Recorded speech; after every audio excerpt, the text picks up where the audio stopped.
It occurred to me recently that it's been a while since I did any kind of tour of somewhere in my local area. The original plan for this was that I was going to explore the Cistercian abbey at Whalley, which is about 3 miles from my hometown of Clitheroe. The interesting thing about Whalley Abbey is that when it was founded in 1296, Whalley already had a church. The Victoria County history of Lancashire suggests that a church probably stood on the present site in Saxon times and was followed by a later 12th century building, with the west tower being added in the 15th century. As is ever the case, I've seen this particularly with Ormskirk Church in West Lancashire. They did tend to extend and expand these buildings over time, much as we might add an extension to our house today. It's very hard sometimes to say exactly how old a church building is. The chances are that parts of it will be older than others. But the Victoria County history also included a plan of the church. It really gives you an idea of how the building evolved over time, so I'll put a link to that in the description box and you can look it up if you wish. As you can probably tell already, the history of St Mary and All Saints at Whalley goes back several centuries. So with that ancient theme in mind, perhaps we should really start this video with a more basic question. Was Whalley always called Whalley?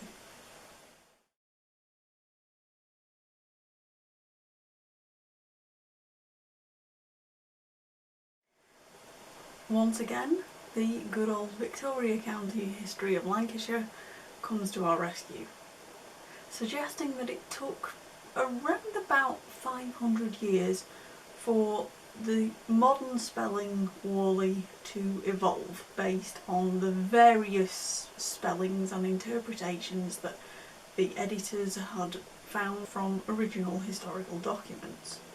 And perhaps some of the sources will be more familiar to you than you first expect.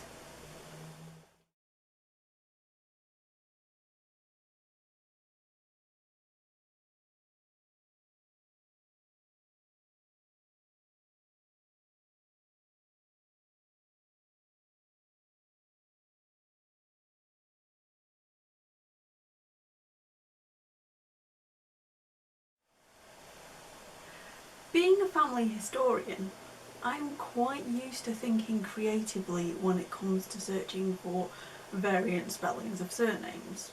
There often wasn't a standard way to spell names or indeed settlement names either.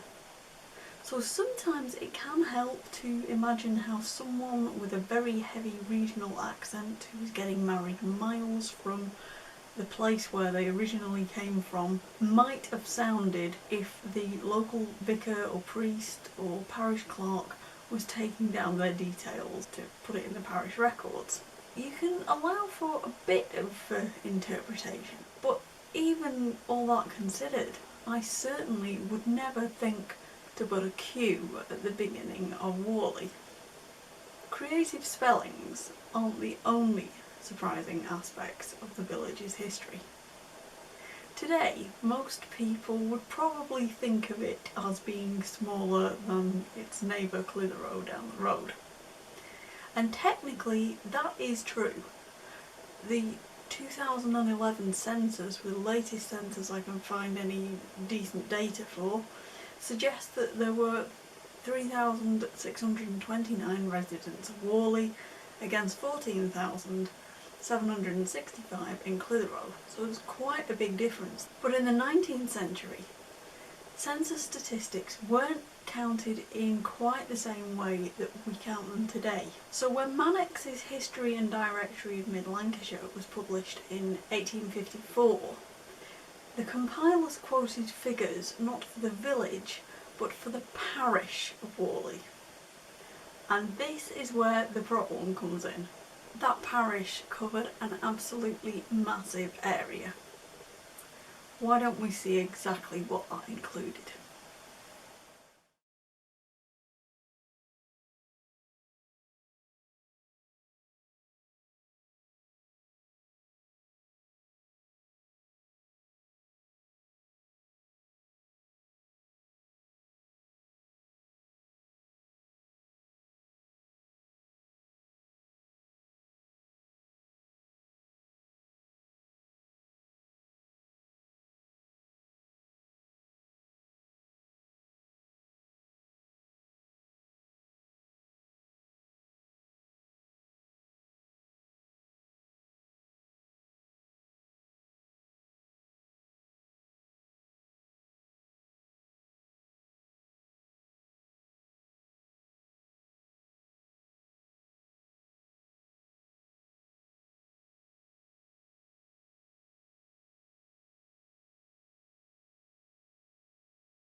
That's a total of 48 townships and chapelries, stretching from the Trough of Bowland in the northwest down towards Haslingden and Burnley and Colne in the southeast.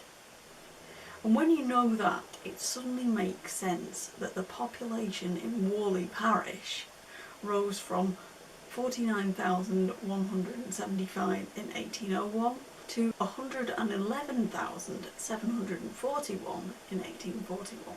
But that also leads us very neatly to the parish church of St Mary and All Saints.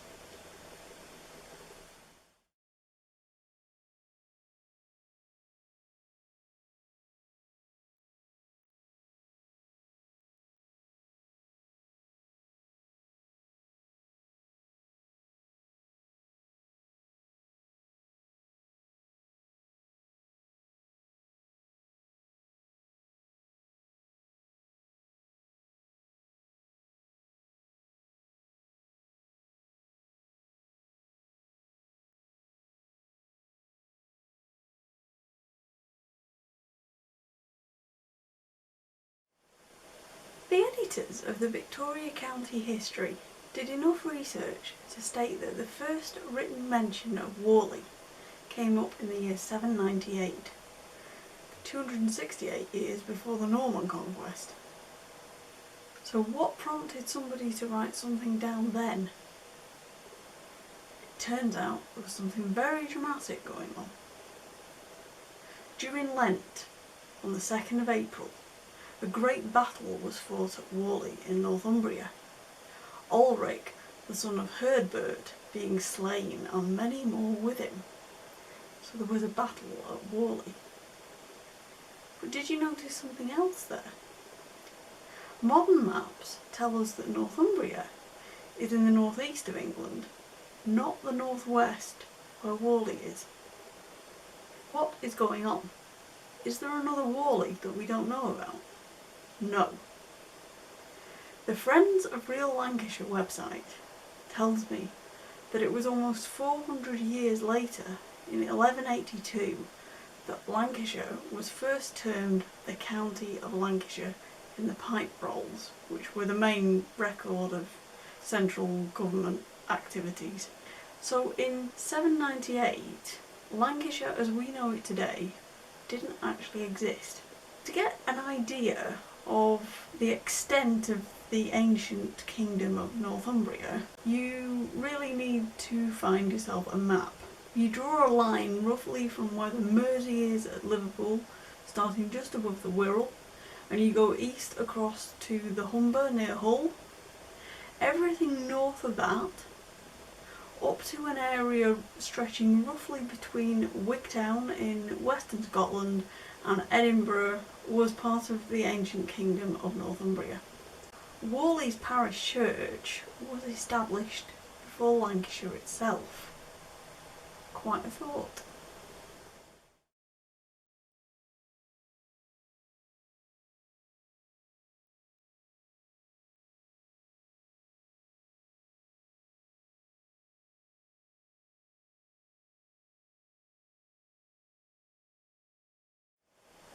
11 centuries later, the Victoria County History observed that sculptured crosses at Whalley and Burnley may point to English conquest during the 7th century, soon followed by conversion to Christianity and the erection of churches at those places.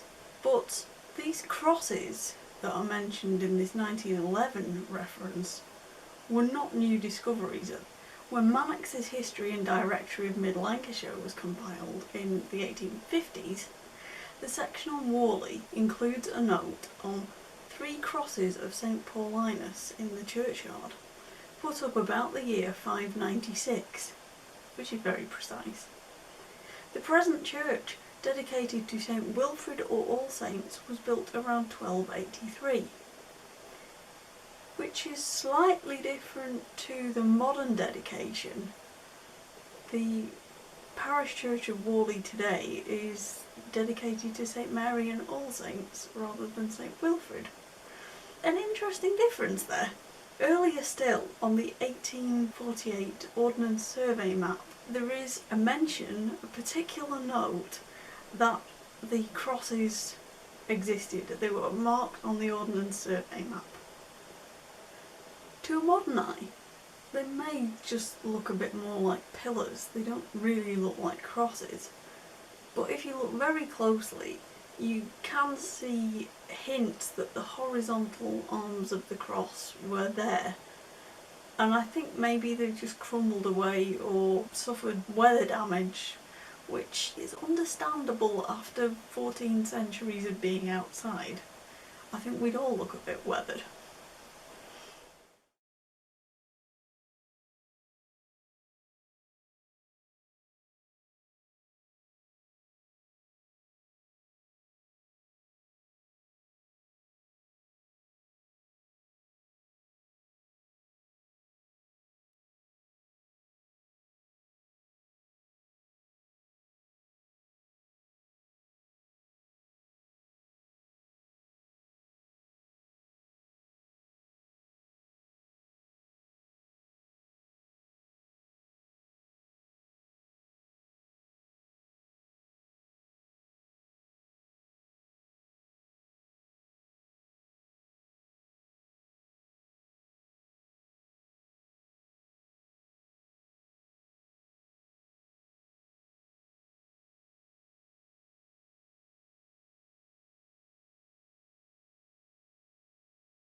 Before I began working as a family history researcher, I did start by researching my own family. I don't believe that you can ever truly finish a family tree, but what I realised quite early on was that gravestones are an absolutely invaluable source of information for the family historian. I'm not just talking about names and dates here.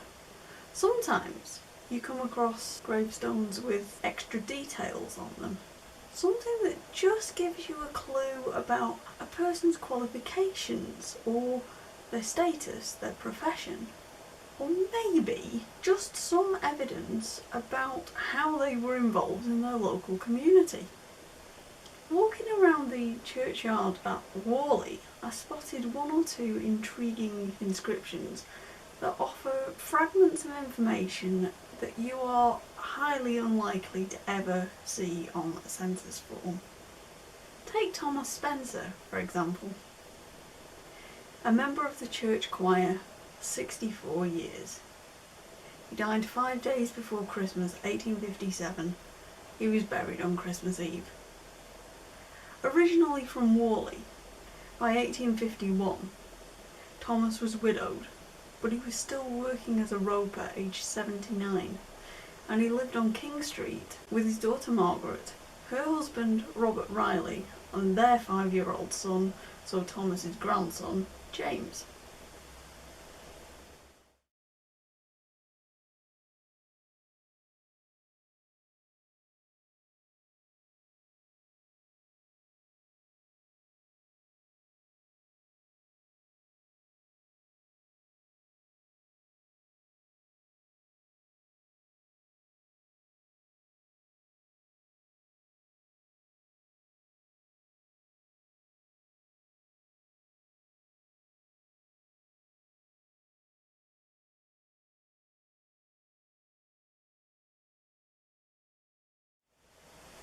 Other graves are interesting for other reasons. The gravestone of William and Mary Yates tells a story that is utterly heartbreaking. Their daughter Elizabeth died on the 4th of January 1770, only 4 years old. On the 3rd of January 1771, just 1 day short of a full year later, their new baby Catherine was baptised, and the parish register tells us that William was an innholder, in other words, a publican. But 19 months later, Catherine also died. Her burial record gives her name in its pet form, Kitty. There's an interesting variation that you might like to be aware of. Margaret's can become Peggy's, Elizabeth's Betty's, Catherine's Kitty's, Mary, Molly, and so on. Bear in mind that people didn't always stick to one name. But what really caught my attention about the Yates family stone was that whoever engraved it was absolutely determined that they were going to use every last speck of space that was available.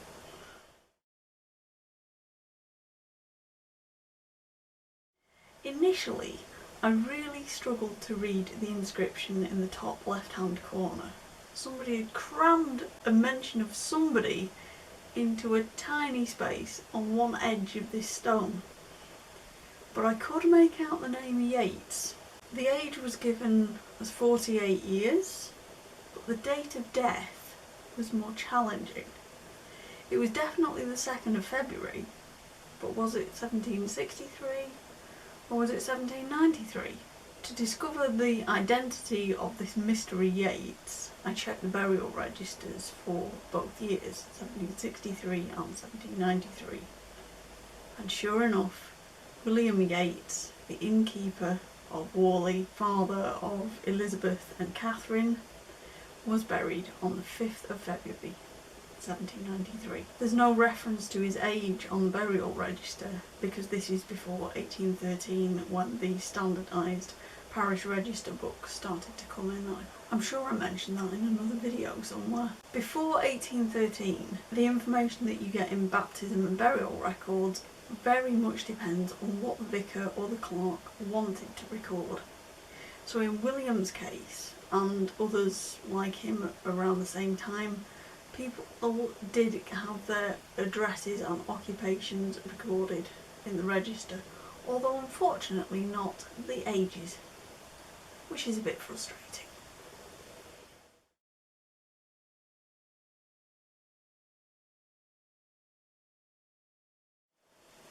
When I first began to look around churchyards with family history in mind, I had this very mistaken idea that everybody who was buried in a particular town or village must have lived in that same location.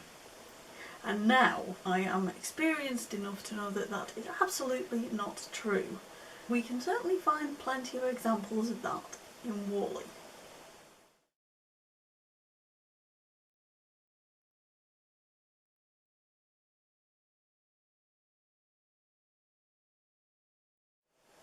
"20-year-old Isabella Shepherd, a sempstress, was living at Whalley on the 16th of April 1857 when she married Thomas Hornby, a timber merchant at the Parish church. And although she was born in Settle in Yorkshire, Isabella was in this part of Lancashire because her father Richard kept the Swan Inn in Whalley. By 1861, Isabella and Thomas, now a licensed brewer, were living on York Street in Clitheroe with their two small children, Eva and Richard. Less than a year later, on the 1st of March 1862, Isabella died, just 24 years old. Thomas only survived her by a year. So somehow I think it does seem fitting that they've been buried outside the church where their wedding took place. There's a nice symmetry to that.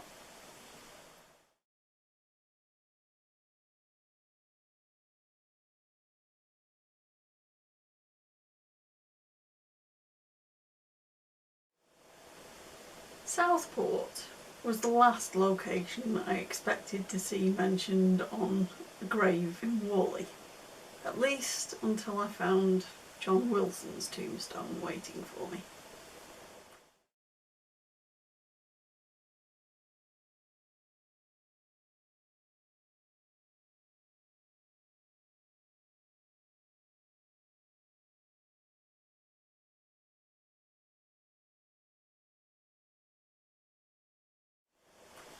He's got quite an interesting story.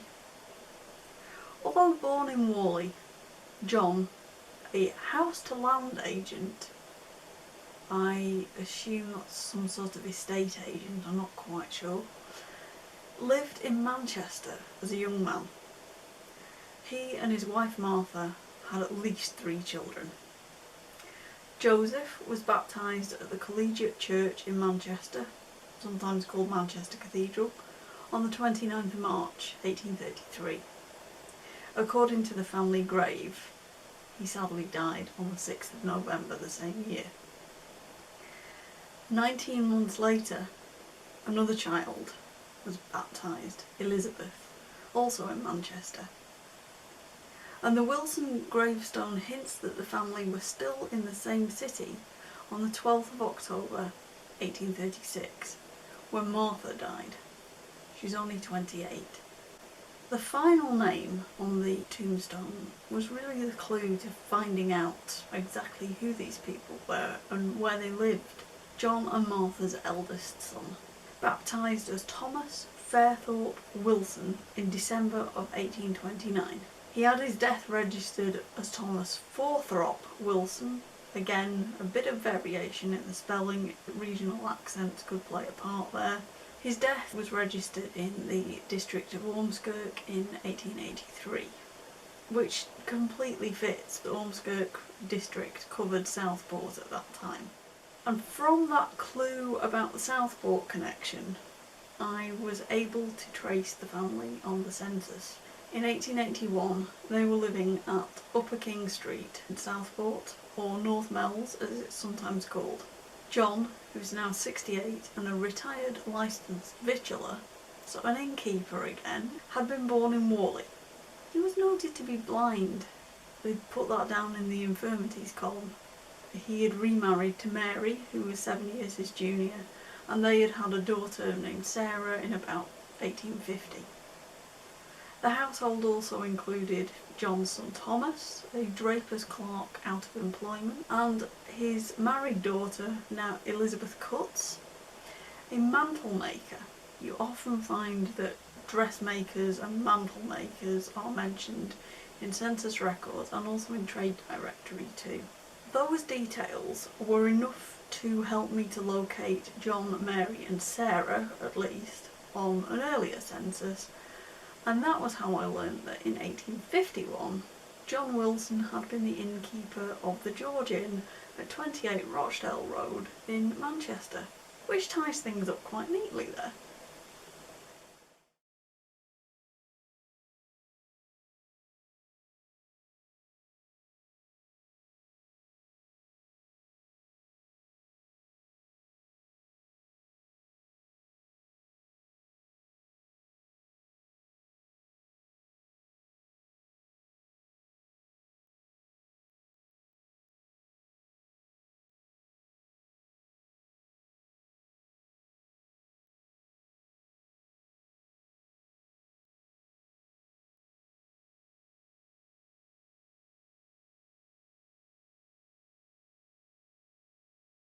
How can you not want to know more about a man with a name like Samuel Angelico?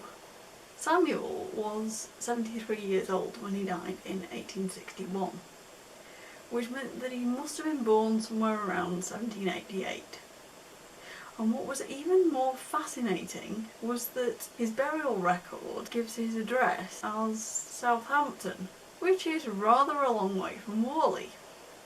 Earlier that year, on census night 1861, Samuel, who had been born in Gosport in Hampshire, was living at 30 Portland Street in Southampton, employed as an actuary to a savings bank.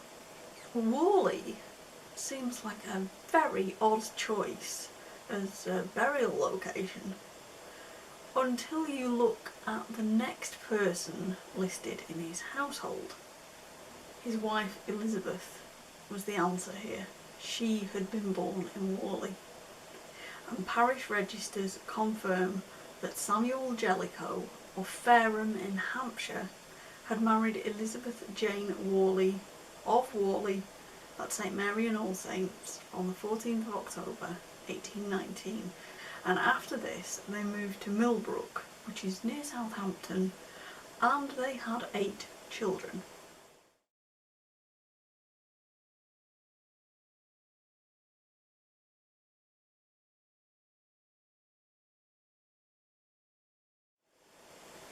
After her husband's death, Elizabeth continued to live at Portland Street in Southampton, and with her we find her children Charles, Catherine and Mamika, a name I really have never come across before. I thought they must have meant Melinda, but it's recorded on the baptism registers as Mamika, so it must have really been her name. Although Elizabeth was born in Whalley, she does not appear to have been buried in the same churchyard with her husband Samuel. He's from Hampshire and he's buried in Whalley. She's from Whalley. I'm not sure where she's buried. It could well be Hampshire. Sometimes family history is really not as straightforward as you think it should be.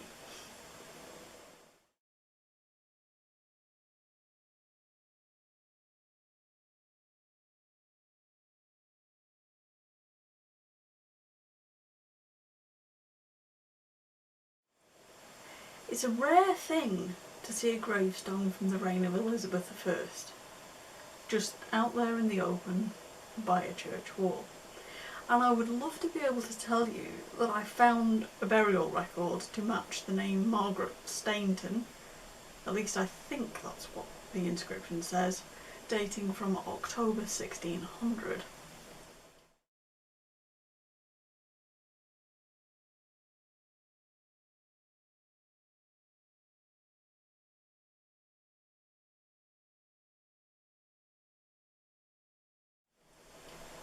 But there is nothing to match those details or any similar name in the parish registers, which almost makes you wonder whether it could have been moved there from some other place. There are many mysteries about gravestones.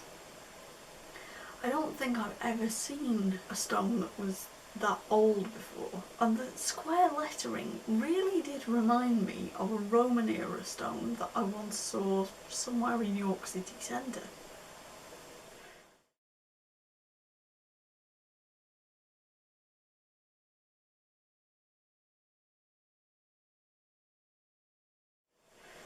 And when you piece together the dates and you realise that the ancient crosses in the churchyard at Whalley date from about 1,000 years before Margaret Stainton's stone was engraved, it really does make you appreciate just how much history there is in that place.